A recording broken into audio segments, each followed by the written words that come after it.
Hi everyone, welcome to the Little Wood Shop again. This week my friend Kunrat is at the coast on a holiday, so I'm all on my own. I'm gonna take it easy, don't work myself to death this week. So what I'm gonna do for a customer that phoned me this morning, he wants me to make 20 little frames, 150 millimeters by 150 millimeters. I'm gonna use rendering that he supplied. Rendering is 38 by 38 millimeters supposedly. These you can measure them, none of them are 38 by 38. The people that cut these things don't know how tape measure works. So first I'm going to put it through a planer, get it all to one size, the whole lot, cut it up, make half laps just for the strength of it, because sometimes they pull the canvas quite tight over the frames.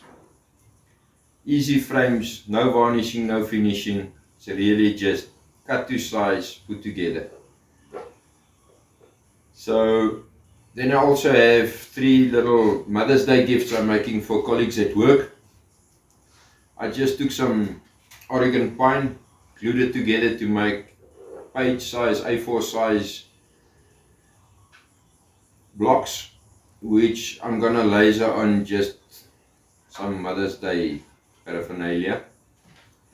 I'm gonna send it to a friend of mine, Bucks, who's gonna do the laser work for me, because my laser is too small. My laser can only do 150 by 150, and in this case it's 210 by 297 millimeters. So these 3 items will go to a friend of mine for laser work. But first I'm gonna rip these up, get them shorter, try and get them a bit straighter and an equal size, and then we'll put them together. Grab a cup of coffee, enjoy us. So guys, here you can see what we start off with. It's really a rough cut lumber.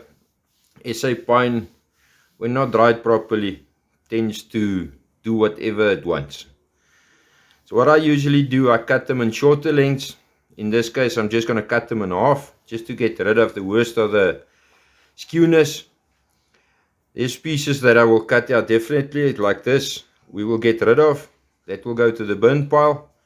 Once they cut in half, we got something more manageable to work with. From there I'll shove them through the thickness planer and get them to an equal thickness, and then we'll take it from there.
Planed all of them down. So the next morning I just waited for the customer for the final dimensions. The little blocks is going to be 150 by 150. So small little frames, very small actually. And I'm just going to half lap them to make little frames. Little frames. 150 by 150 millimeters. I got down to a size of about 31.5 millimeters on these, and there's still some spots that is not properly clean, but that is as far as I want to go because the guy wants a sturdy, thick frame. I'm going to cut all of them up now. I need 80 of these, and then I must dado stack 160 dados on them. So lots to do. So guys, here you can see my setup for cutting the dados. I just use the fence as a reference for a final distance because I must cut now 160 of these little dados. I don't want the piece of wood to be captured between the blade and the fence when I cut this. So I put a piece of scrap wood against the fence, give me my distance, and when I go over the blade, there stays a gap there. Then I will just come back, do the final pass. And the main reason for me for deciding on half laps in this case is I set up my miter gauge 100% 90 to my blade, which means when I put them shoulder to shoulder, this will always be 90 degrees. So when assembly comes, it's going to make it so much easier. I fine-tuned it now quite nicely. My surfaces are flush. So when I'm going to assemble, I'm just going to glue and put nails with a nail gun, the brad nailer. I don't want the customer to start assembling these things and then every second one breaks loose by just doing a face joint. Even the customer told me, listen, don't glue, don't screw, don't nail. But I feel more comfortable with this. I don't want every second one to fall apart when they start assembling this. It's quite a lot of force when they stretch canvas over something like this. So I feel more comfortable doing this. Takes a bit longer, but I think in the end the results will be much better.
There we are, 160 dados cut.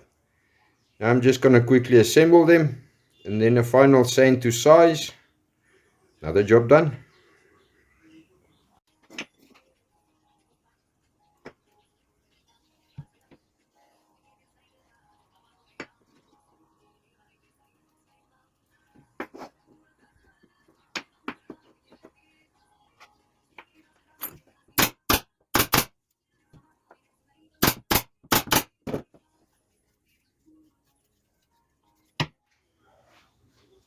There we are, guys. 20 of them is done. It took me about 5.5 hours to finish them. I think the half flaps add a lot of strength to this, and they are strong as can be. Strong enough for some canvas to be stretched over.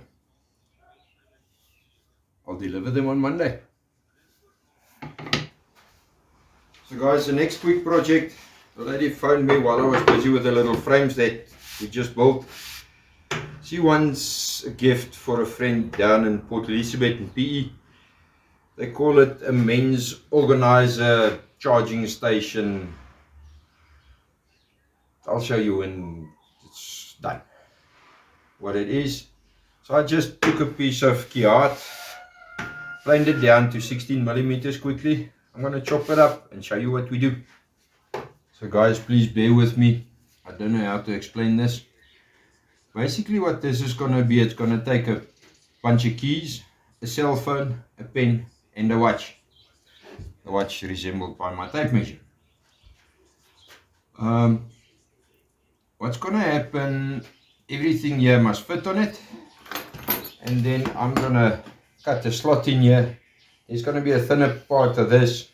It's going to slide through that with a half flap to make this stand at an angle, so that the customer's phone, keys, watch, pen, and then of course a wallet on the side. Men's organizer, that's what they call it in charging station. So first now I'm quickly going to cut the half flap to work out the angle I want this at, and then the width I must cut the supporting piece that goes in here to work out that width. I'm taking this as I go. I've never made something like this. I'm working off a picture here, so bear with me. So guys, what I've done here is I've put the stop block of where I want to stop my dado that's going to go through. Put a 16 millimeter straight cut bit in there. I'm just going to take a little pass at a time just to see if the plan is going to work, and hope for the best.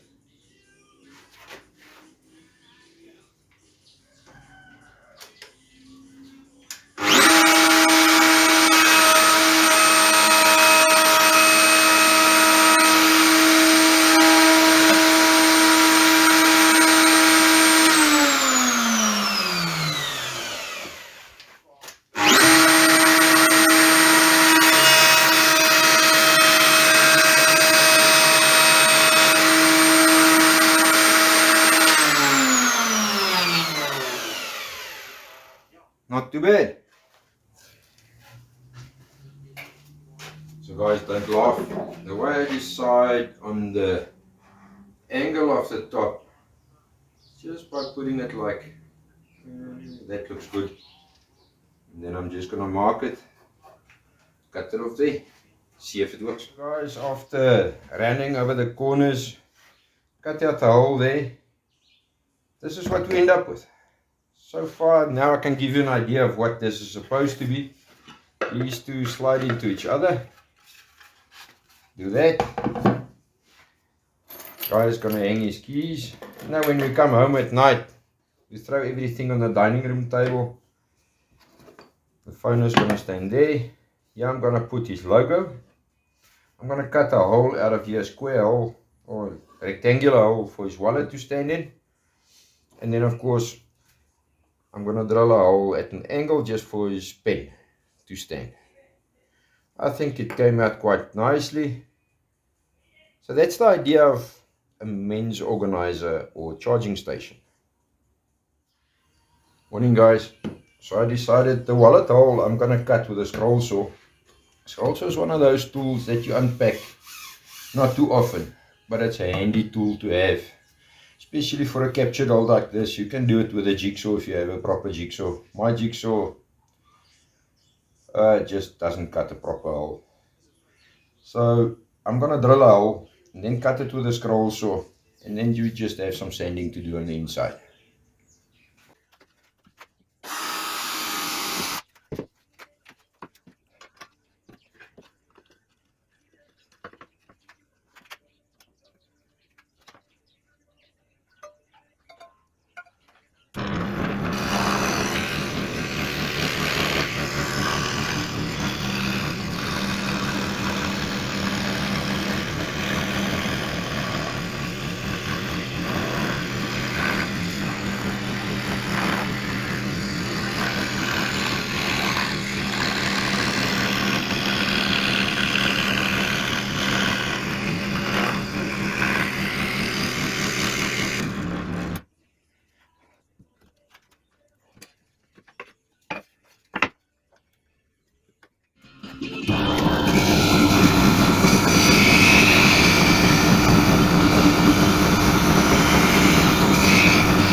So that's the idea for what the men's organizer should look like.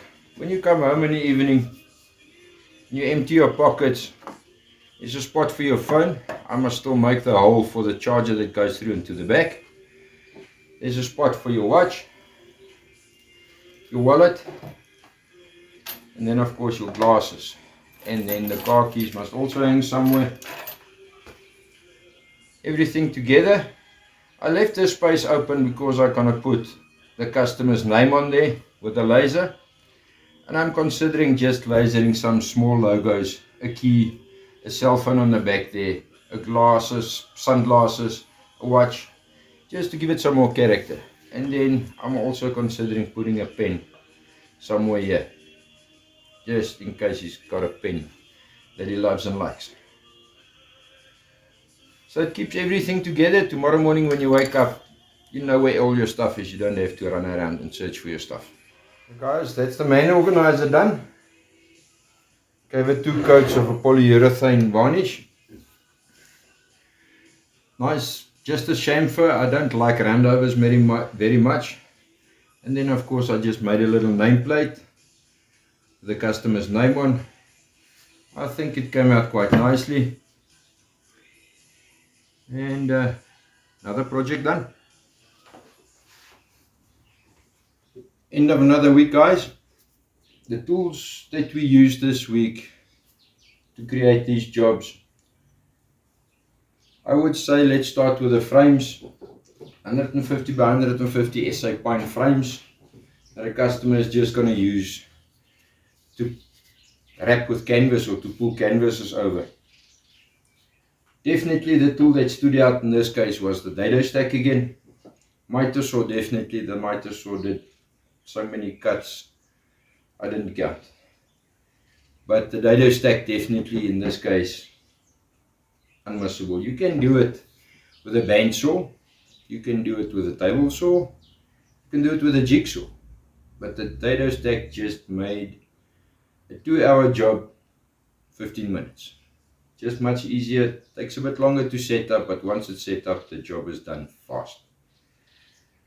In this case the boards I'm going to send off to a Bix to get lasered. I just did a rub joint, sanded, and they're ready for him. Then once it comes back from Bix, we will then finish them off and I'll show you what they're going to look like. Just a Mother's Day gift for 2 girls at work. The little man organizer that we built yesterday and today. Tool standing out in this case, definitely the router table. It helped out a lot. All the little holes, slots and joints, most of them I've cut on the router table. Router table is a gorgeous tool, but be careful. I had a customer this week past that built his own router table, and the hole he made where the router bit sticks through, he left big, something like 50 or 60 millimeters, but he uses small, say 6 millimeter straight cut bits, and that is very, very dangerous, guys. If you build your own router table, please make inserts, make the hole smaller. If you router something small and that thing goes in there, you're going to lose a finger. So a very dangerous tool, but a handy tool. And once again it comes down to know your tools. Be careful, don't be in a rush, don't push too hard. On a router table, if your speed is set correctly, you can make a chamfer or a roundover without any burn marks. And of course sharp bits, keep your bits sharp. If they are blunt, sharpen them or throw them away.